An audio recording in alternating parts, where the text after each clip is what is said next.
Bismillah Rahman Rahim. Hello viewers. Assalamu alaikum. This is Hashim Reza from Srishti Central School and College, Rajshahi, senior teacher of Bangladesh and Global Studies. Today I will discuss chapter 16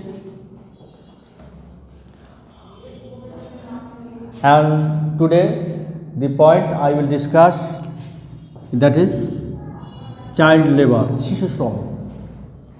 আপনারা অবশ্যই এটা শুনে থাকবেন। শিশু শ্রম শুধু বাংলাদেশে নয়, পৃথিবীতে বর্তমানে একটি কি বলবো, খুবই বিরাট একটি সামাজিক সমস্যা হিসেবে দেখা দিয়েছে। তো এটা আলোচনা করার পূর্বে আমি আপনাদের কিছু প্রশ্ন করতে চাই প্রিভিয়াস লেসন থেকে। দেখি কে পারেন। বলবো, সবাই সুস্থ আছেন তো? ভেরি গুড, আমিও সুস্থ আছি আলহামদুলিল্লাহ। আল্লাহর কাছে আমাদের অবশ্যই প্রশংসা করতে হবে, তার শুকরিয়া আদায় করতে হবে আলহামদুলিল্লাহ, যে আল্লাহ আমাদেরকে এখন পর্যন্ত সুস্থ রেখেছেন, সবল রেখেছেন। ঠিক আছে, তো ঠিক আছে, দেখি আপনি বলেন। নারী ও শিশু নির্যাতন দমন আইন সংশোধিত হয় কত সালে? গুড, 2003 সালে। Very good. ওকে, নেক্সট প্রশ্ন দেখি কে পারে। অ্যাসিড অপরাধ দমন আইন আপনি বলেন কত সালে পাস হয়? ভেরি গুড, 2000 সালে। হ্যাঁ, হয়নি 2000। আপনি বলেন 2002 সালে। Very good. ওকে, এবার দেখেন শিশু শ্রম, চাইল্ড লেবার। শিশু শ্রম, শিশুরা যে ধরনের পরিশ্রম করতে যে অর্থাৎ যে ধরনের কাজ করতে যে তারা ঝুঁকিপূর্ণ কাজ করতে যে তারা আহত নিহত হচ্ছে, এটাই হচ্ছে শিশু শ্রম। বর্তমানে বাংলাদেশে শিশু শ্রম একটি সামাজিক সমস্যা হিসেবে দেখা দিয়েছে। কারণ শিশুরা হচ্ছে আমরা যদি বাংলাদেশের প্রেক্ষাপটে দেখতে যাই, শিশুরা তাদের যে মৌলিক চাহিদা রয়েছে সেই চাহিদা থেকে বঞ্চিত হচ্ছে। কারণ অর্থনৈতিক সমস্যা। বাংলাদেশের বেশিরভাগ পরিবারগুলো অর্থনৈতিকভাবে সচ্ছল নয়। এ কারণে শিশুরা তাদের মৌলিক চাহিদা থেকে ব্যর্থ হচ্ছে। তাদের যে শারীরিক মানসিক বিকাশ হওয়া দরকার সেটা হচ্ছে না, সামাজিকীকরণ সেটা হচ্ছে না। এর ফলে তারা বিভিন্ন কাজে জড়িয়ে পড়ছে মৌলিক চাহিদার প্রয়োজনে। আমরা জানি 5টি মৌলিক চাহিদা রয়েছে: খাদ্য, বস্ত্র, বাসস্থান, শিক্ষা ও চিকিৎসা। মূলত এই মৌলিক চাহিদা যদি আমরা নিশ্চিত করতে না পারি, তাহলে কিন্তু এই ধরনের শিশু শ্রম বাড়তে থাকবে।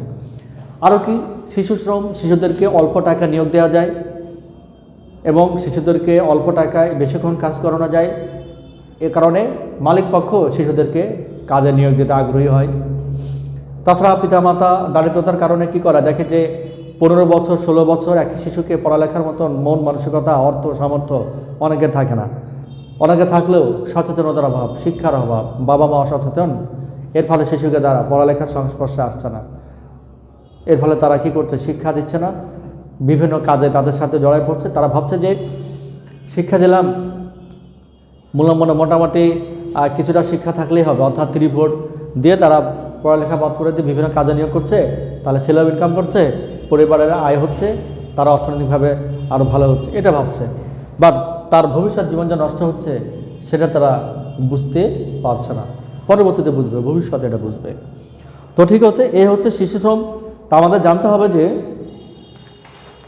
এই শিশু শ্রমের ফলে কি হচ্ছে, অর্থাৎ শিশু শ্রমের ফলে শিশুরা তাদের কি হচ্ছে, তাদের যে মেধা, তাদের যে সৃজনশীলতা, এটা বিকাশ করতে পারছে না। এর ফলে আমাদের বাংলাদেশের আইন হয়েছে, আইন অনুযায়ী শিশু কারা, যেমন বাংলাদেশের সংবিধানে শিশুদের অধিকার, বাংলাদেশের সংবিধানে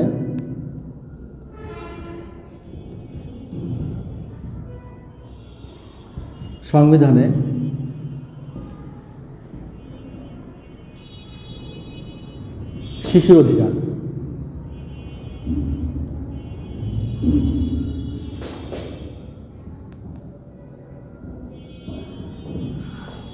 বাংলাদেশের সংবিধানে শিশুদের মৌলিক অধিকারের পাশাপাশি, শুধু শিশুদেরই নয়, শিশুর পাশাপাশি মানুষের মৌলিক অধিকারের কথা উল্লেখ করা হচ্ছে। সেখানে বলা হয়েছে শিশুদের মৌলিক অধিকার বাস্তবায়নের পাশাপাশি তাদের শারীরিক মানসিক বিকাশ করার জন্য সকল ধরনের সুযোগ সুবিধা দেওয়ার কথা বলা হয়েছে। শুধু তাই না, শারীরিক মানসিক প্রতিবন্ধী যে শিশু রয়েছে তাদেরও সার্বিক সুযোগ সুবিধার কথা বলা হয়েছে। এ প্রসঙ্গে বিভিন্ন আইন আছে, যেমন বাংলাদেশ শ্রম আইন। বাংলাদেশের শ্রম আইন দেখেন,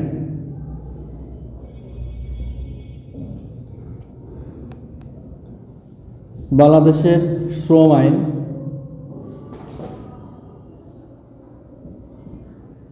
শ্রম আইন 2006। বাংলাদেশের শ্রম আইন 2006 অনুযায়ী শিশু কারা এটা আমাদের জানতে হবে। সেখানে বলা হয়েছে শিশু হলো 14 বছরের নিচে যাদের বয়স তারাই হলো শিশু, এবং কিশোরদের বয়স ধরা হয়েছে 14 থেকে 18। শিশু হলো 14 বছরের নিচে আর শ্রম আইন 2006 অনুযায়ী, আর কিশোর হলো 14 থেকে 18 বছরের মাঝখানে, এর ভিতরে। তো বলা হচ্ছে যে কিশোরদেরকে যদি শ্রমিক হিসেবে নিয়োগ করতে চায় তাহলে তাদের শারীরিক টেস্ট করাতে হবে, এবং এই যে ফিজিক্যাল টেস্টে যে খরচ সেটা মালিক পক্ষ বহন করবে।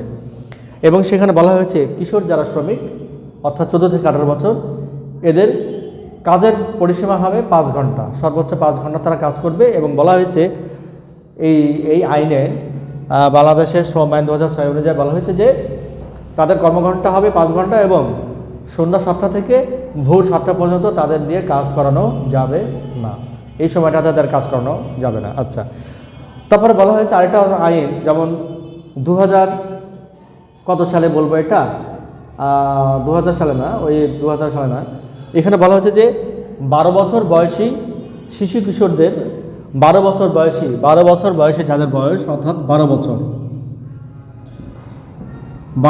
বয়সী শিশু কিশোরদের যদি কাজে নিয়োগ করতে হয় তাহলে তাদের এমনভাবে কাজে নিয়োগ দিতে হবে যাতে তাদের পড়ালেখার প্রাথমিক শিক্ষার ক্ষেত্রে কোনো ব্যাঘাত না ঘটে এবং ঝুঁকিপূর্ণ এবং তাদের শারীরিক মানসিক ক্ষতি হতে পারে এ ধরনের কাজে তাদের করানো যাবে না। এই হলো শ্রম আইন 2006।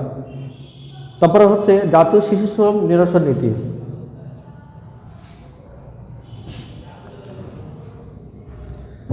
জাতীয়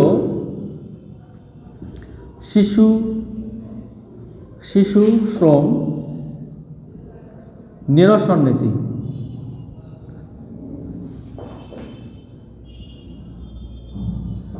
নীতি 2010। জাতীয় শিশু শ্রম নিরসন নীতি 2010। এখানে বলা হয়েছে যে শিশুদের শ্রম থেকে মুক্তির জন্য অর্থাৎ শিশু শ্রম থেকে মুক্তির জন্য এখানে কতগুলো দীর্ঘমেয়াদী স্বল্পমেয়াদী পরিকল্পনার কথা বলা হয়েছে, যেগুলো যদি আমরা অনুসরণ করি তাহলে শিশুরা সঠিক পথ অনুসরণের মাধ্যমে তাদের শারীরিক মানসিক বিকাশের পাশাপাশি তাদের মেধার বিকাশ হবে, তাদের ব্যক্তিত্বের বিকাশ হবে এবং সর্বোপরি জাতি কি হবে, আজকের শিশুরাই হচ্ছে আগামী দিনের ভবিষ্যৎ, তাহলে একটা সুন্দর ভবিষ্যৎ পাবে। জাতিসংঘ শিশু অধিকার সনদ। তারপর দেখেন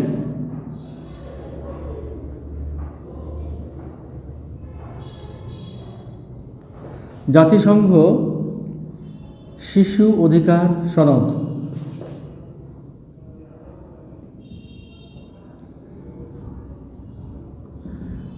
জাতিসংঘ শিশু অধিকার সনদ ঘোষণা করে 1989 সালে। সেখানে শিশুদের কিছু অধিকারের কথা বলা হয়েছে, মৌলিক অধিকার বাস্তবায়নের কথা বলা হয়েছে।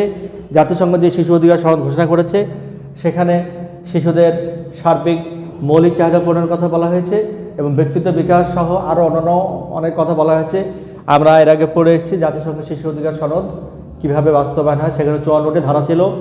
সেখানে বলা হয়েছে যে শিশুদের অবশ্যই মৌলিক চাহিদা পূরণ করতে হবে, তাদের কথা বলার সুযোগ দিতে হবে, পড়ালেখার সুযোগ দিতে হবে, স্বাধীনভাবে চলাফেরার সুযোগ দিতে হবে, তাদের ব্যক্তিত্ব বিকাশের সুযোগ দিতে হবে, তাদের গোপনীয়তা রক্ষা করতে হবে, জোরপূর্বক কাজ করানো যাবে না, অনেক কিছু আছে।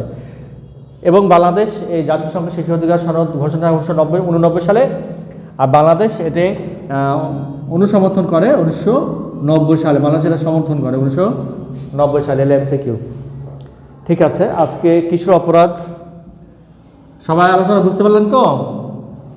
খুবই সোজা, খালি একটু পড়ে আমার কথা শুনলে বাস হয়ে যাবে। কিশোর অপরাধ পড়ে আজকে শেষ করবো। কিশোর অপরাধে একটু ধারণা দেব। কিশোর অপরাধ,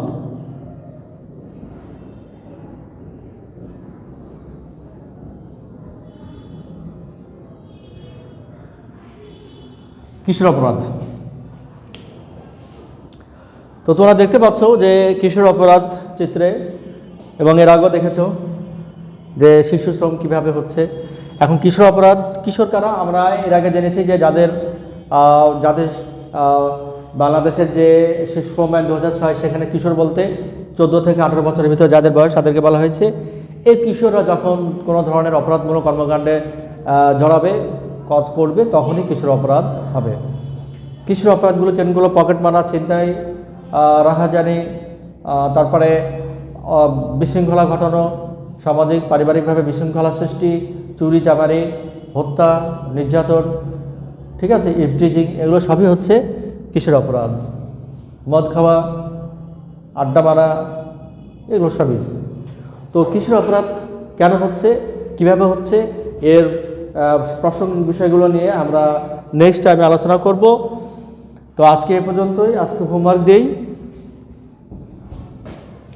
স্টুডেন্টস হোমওয়ার্ক নিয়ে নেন।